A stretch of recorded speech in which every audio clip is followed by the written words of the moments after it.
All right, so let's talk about Nike. We all think we know them, right? That famous swoosh is everywhere. But the real story behind it involves near failure, a ruined breakfast, and a marketing philosophy that completely rewrote the rules. So today, we're going to pull back the curtain and look at the strategy that built this global empire. So, I want to start with a question for you. When you go out and buy a pair of Nikes, what is it you're really buying? The answer? Well, it's probably not what you think. Because it's definitely not shoes. It's not just some rubber and leather stitched together. What Nike really sells is the human spirit of competition. I mean, think about it. They've somehow managed to bottle the feeling of victory and put it in a cardboard box. And the story of how they figured that out? It all started at absolute rock bottom. To see what I mean, we have to go back in time.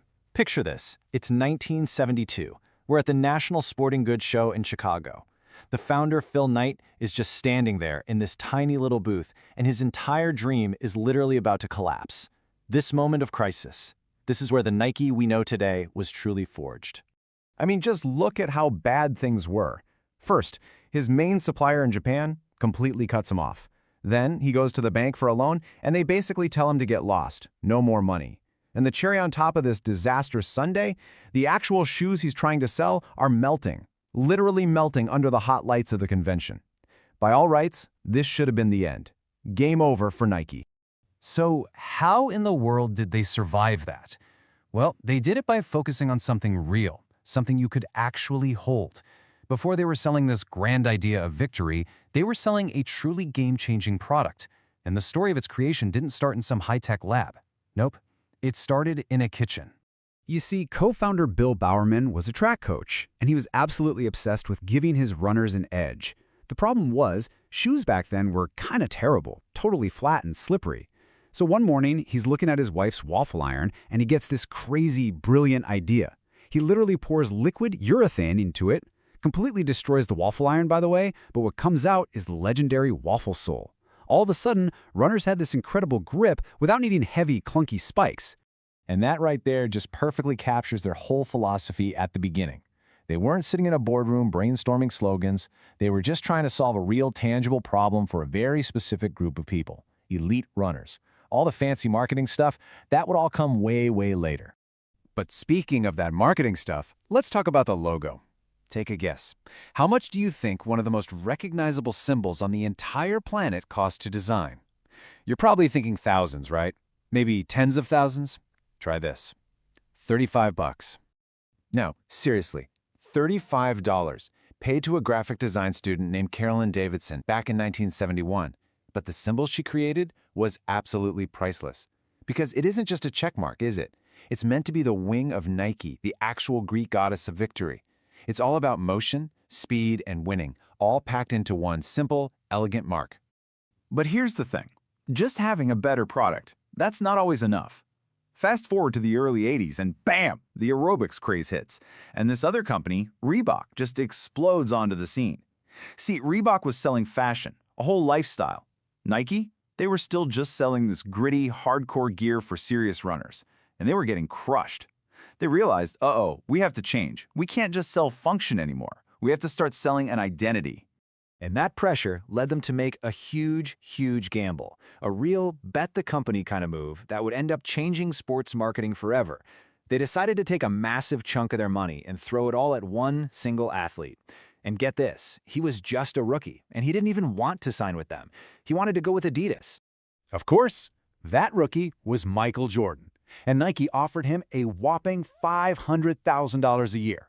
Now, today that might not sound like a crazy number, but back then, that was absolutely unheard of for an endorsement deal. It was a massive, massive risk for a company that was still just trying to stay afloat. So, the big question. Did the gamble pay off? Well, let's look at the numbers. Nike's own projection, their hope, was to sell about $3 million worth of Air Jordan shoes over 4 years. What they actually sold in the very first year? $126 million worth. This wasn't just a success, it was a cultural phenomenon.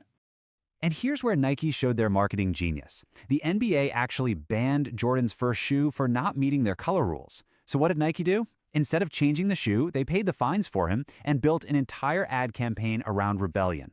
All of a sudden, you weren't just buying a sneaker, you were buying a piece of defiance. You were siding with the rebel. Okay, so the Jordan partnership taught them a huge lesson. Sell the identity, not just the product. Their next step was to take that idea and blow it up, to sell an entire philosophy. And they boiled it all down to just 3 simple words.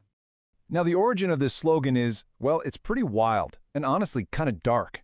In 1988, an ad executive named Dan Whedon was trying to come up with a unifying tagline. He remembered reading about the last words of a convicted murderer, Gary Gilmore, right before his execution. Gilmore had said, "Let's do it." Whedon just tweaked it slightly, and "Just Do It" was born. Crazy, right? And here's the crucial shift. That slogan transformed Nike's message. It wasn't just about athletic performance anymore. It became this universal, internal command to overcome hesitation, to push through your own barriers, to simply act. It was a call to action for every single person, athlete or not. This became the core of their entire playbook. I mean, think about it. When's the last time you saw a Nike ad that actually talked about air sole technology? You don't. Instead, they show the struggle, the sweat, the emotion. They make the consumer, not the product, the hero of the story. So when you wear that swoosh, you're telling the world, I'm part of this tribe. I'm a doer. But of course, the story doesn't stop there. To stay on top in the modern era, Nike had to transform yet again. They had to evolve from a company that just sold shoes in stores into a tech company that sells directly to you.